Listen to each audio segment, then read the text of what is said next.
En réalité, j'étais déjà allé à la maison d'arrêt de la Santé aussi pour voir une personnalité politique. Et ça n'avait pas intéressé autant de monde non plus. Il en a parlé après coup, ouais.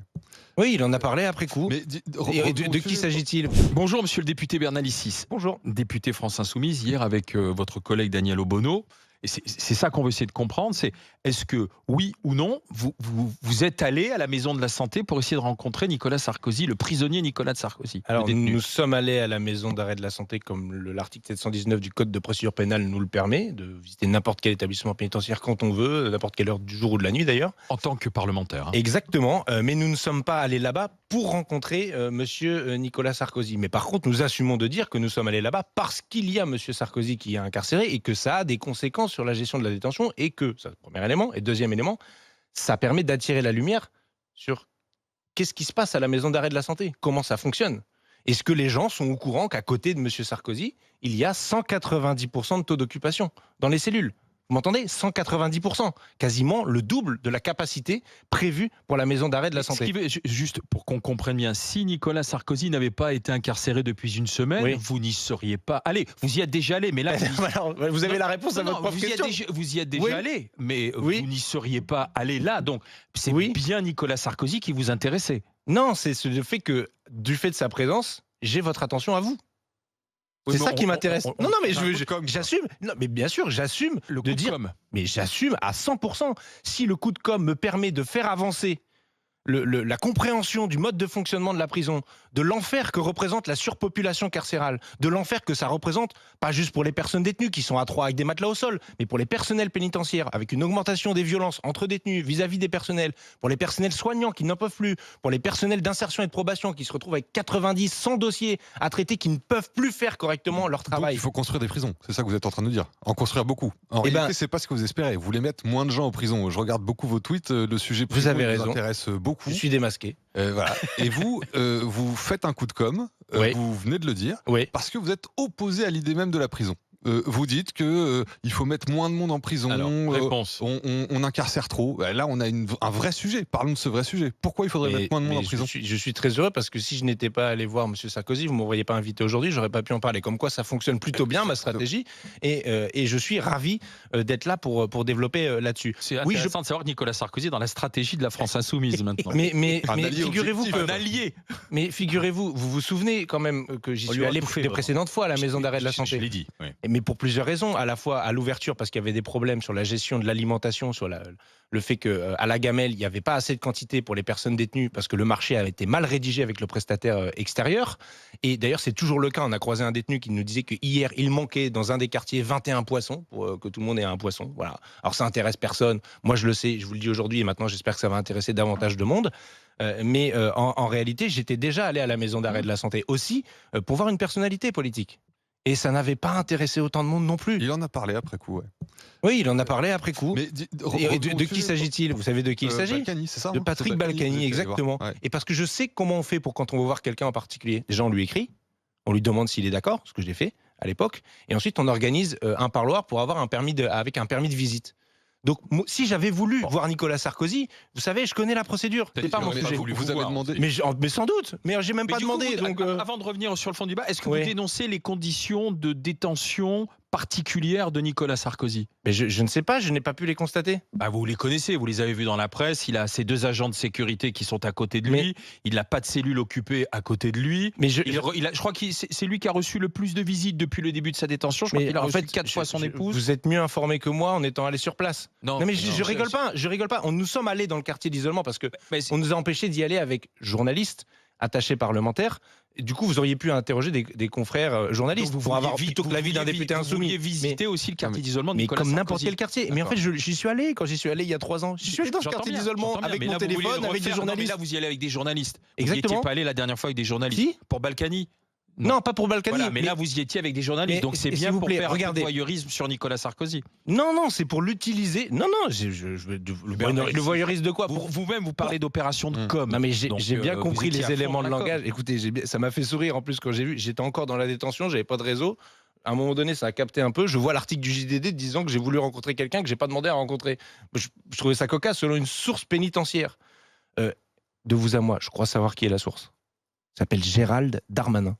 Une source pas très fiable. C'est le ministre de la Justice. Exactement, j'ai entendu parler de ça et qu'il lui-même voulait aller voir le détenu Sarkozy. Est-ce que vous êtes gêné en dehors par de les conditions de détention de Nicolas Sarkozy? Je suis gêné parce qu'on m'en dit, mais je n'ai rien pu constater, puisque quand nous sommes allés dans le couloir du quartier d'isolement... Vous voudriez qu'elles soient modifiées, ces conditions de détention? Attendez. Je vous dis déjà ce que j'ai vu avec ma collègue Daniel Obono. On a vu un couloir où il y a 15 cellules d'isolement, avec au bout du couloir 2 salles pour des appareils de musculation, une petite salle pour de bibliothèque, et voilà, c'est ça le quartier d'isolement. Et au sous-sol, un étage en dessous, vous avez les salles de promenade qui sont horribles, qui sont de 12 ou 13 mètres carrés, 4 murs, grillagés au-dessus, vous voyez à peine la lumière, c'est indécent. Et moi je ne défends pas l'isolement, j'ai toujours dit que c'était une forme de torture blanche, donc n'essayez pas. Non, ce que je veux comprendre. Non, mais attendez. Justement, ce que vous voulez. Est-ce que vous pensez que Nicolas Sarkozy devrait être soumis à des conditions de détention normales?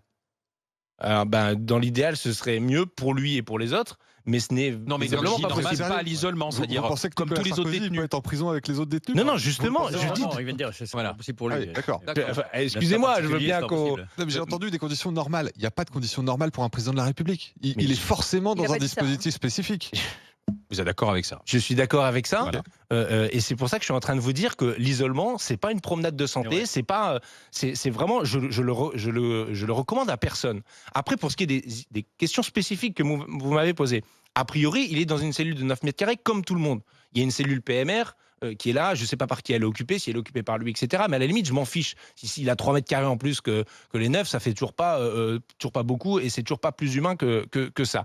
Donc c'est pas mon sujet non plus. Par contre, les policiers, la présence des policiers, ça m'inquiète. Je vais vous dire pourquoi ça m'inquiète. Déjà, c'est vraiment une défiance totale envers les surveillants pénitentiaires et l'administration pénitentiaire, comme quoi, indiquant qu'ils ne seraient pas capables de garantir la sécurité de Nicolas Sarkozy en détention, à l'isolement où personne ne rentre et ne sort. Enfin, je veux dire, je ne sais pas si on se rend compte de ce que c'est.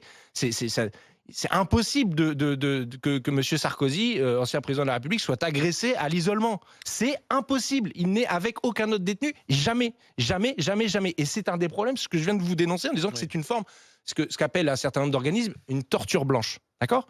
Donc, par contre, le fait qu'il soit armé, ça déroge au code pénitentiaire. Les surveillants pénitentiaires eux-mêmes n'ont pas d'armes à feu. Il a à côté de lui 2 de ses gardes du corps. Ouais. Sans doute, j'ai posé la question au directeur. Qu'ils soient armés. Où sont les policiers? Est-ce que dans quelles conditions sont-ils? Ils m'ont dit ils sont là quelque part. J'ai dit vous pouvez être plus précis? Il m'a dit non, je peux pas être plus précis. Je lui ai demandé est-ce qu'il avait une instruction, un document une instruction disant comment ça s'organisait, le fait qu'ils aient des armes, le fait qu'ils soient dans une cellule à côté, qu'il y a une base en fait sur laquelle on se repose. Dans l'administration, on a une base légale pour fonctionner. Il fallait faire confiance à la capacité de l'administration pénitentiaire de bien gérer les choses et qu'ils n'avaient pas besoin de policiers. Là, vous faites pareil. Vous mettez en cause la capacité de l'administration pénitentiaire à bien gérer les choses. Non, parce que les instructions, je sais d'où elles viennent. Je parle pas de l'administration pénitentiaire. Moi, je parle de Gérald Darmanin. C'est lui, parce que personne ne me donne de papier. Pourquoi? Parce que c'est lui qui, en tant que ministre, en tant que chef de l'administration, dit vous me ferez ci, vous me ferez ça, en dépit des textes. Il s'en fiche royalement des textes. Comme c'est pas ni le premier ni le dernier. Vous savez, son copain Rotaillot qui avait des problèmes avec l'état de droit, c'est pareil, c'est la même chose. Sauf que, en fait, on crée un événement qui n'a pas lieu d'exister. Patrick Balkany était au quartier des vulnérables, même pas à l'isolement. Parce que les vulnérables, le terme est en plus impropre, je trouve. Il l'appelle comme ça. Vous plaignez les conditions de détention de Nicolas Sarkozy à l'isolement, alors? Mais je pense que c'est dur, oui. Mais je pense vraiment que c'est dur. Je l'ai mis dans mon tweet, si vous l'avez lu jusqu'au bout. C'est vrai qu'il était un peu long, j'en conviens. Mais si vous l'avez lu jusqu'au bout, vous voyez que je dis personne n'est fait pour la prison. Nicolas Sarkozy n'est pas fait pour la prison. Et tous ceux qui ne sont pas Nicolas Sarkozy ne sont pas non plus faits pour la prison. Parce que j'ai entendu, je ne sais plus sur quelle émission, quelqu'un dire oui, nous on n'est pas des animaux, on n'est pas fait pour la prison. Qu'est-ce que c'est que cette histoire? On distingue les êtres humains de quelle manière maintenant, en fait, en réalité? Voilà, moi je dis oui, la prison c'est dur pour tout le monde. C'est d'ailleurs pour ça que j'étais allé m'entretenir avec Patrick Balkany à l'époque. Parce que si on commence à mettre le doigt, nous, qui sommes censés être des humanistes et défendre effectivement les conditions de dignité de l'être humain, y compris en détention, si on commence à mettre le doigt dans l'engrenage de dire « Ah, c'est bien fait pour celui-là, c'est notre adversaire politique, j'espère qu'il va souffrir », eh ben c'est qu'on n'a rien compris. C'est qu'on n'a rien compris à ce que c'est l'humanisme et à ce que c'est être de gauche. Donc mon message, il n'était pas celui-là. C'est pourquoi je m'amuse. Mais vraiment que le JDD en fasse des tonnes en disant que j'étais là pour je sais pas trop quoi, voir M. Sarkozy, etc. Il se plante complètement vis-à-vis de l'objectif politique qui est le nôtre. Et je suis ravi que vous m'ayez invité pour pouvoir l'expliquer. Mettre les choses au point. Fatima Idouna, il nous reste 2 minutes. Alors très rapidement, il y a 2 sujets. La première chose, moi je trouve que c'est de bonne guerre d'essayer de hacker le système médiatique pour mettre en lumière un autre sujet. C'est de bonne guerre parce que je suis la première à regretter ici que certains sujets sont invisibilisés et en plus avec l'information en continu, on a tendance à rester sur... Voilà, on va parler de Nicolas Sarkozy, je vous l'avais dit, on a plus parlé des livres de Nicolas Sarkozy que de l'affaire. Ça, je le regrettais, donc je comprends la démarche. Maintenant, le deuxième point, ce que je comprends un peu moins, c'est qu'on a l'impression, lorsque vous parlez, que vous menez l'enquête, et j'ai l'impression qu'il y a un problème de rôle. J'attendrai plus des journalistes d'investigation, pour le coup, s'il y a enquête à mener, que des journalistes mènent l'enquête sur les conditions, alors que vous, est-ce qu'il n'y a pas un mélange des genres aussi, pas du tout. En tant que... Voilà, je vais vous dire pourquoi. C'est-à-dire que la loi, donc l'article 719 du Code de procédure pénale a prévu que nous puissions visiter les établissements pénitentiaires pour constater les conditions de détention. C'est notre rôle qui a été prévu par le législateur. Et pourquoi ? Suite à l'impulsion de directives européennes, bon, des fois elles vont dans un sens qui est favorable aux droits humains, c'est rare, mais on peut le noter, mais qui a permis la création de la CGLPL, vous savez, le contrôle général des lieux de privation de liberté, et en même temps, il y a eu ce droit de visite des parlementaires. Et pour justement constater une forme de contre-pouvoir, en réalité, ou de contrôle parlementaire, comme c'est le cas au titre de la Constitution. Donc bien sûr que nous sommes là aussi pour contrôler de ce point de vue-là. Mais vous avez raison sur le journaliste d'investigation, encore faudrait-il qu'il puisse entrer dans la détention et constater les choses par eux-mêmes. Et le seul moyen qu'ils ont efficace et libre de le faire, c'est de le faire aux côtés de parlementaires. C'est aussi ça qui permet, dans notre État démocratique, de se donner les garanties de la transparence du fonctionnement de l'administration pénitentiaire. Et ça n'a pas pu être le cas. C'est pour ça qu'il y a un référé au tribunal administratif. Dont le résultat est aujourd'hui, je crois. Non, ça a été décalé parce que l'administration pénitentiaire a demandé plus de temps. Et moi, j'ai pas eu ma réponse. Faut-il construire des prisons ?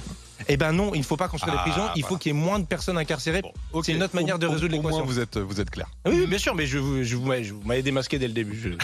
C'était facile.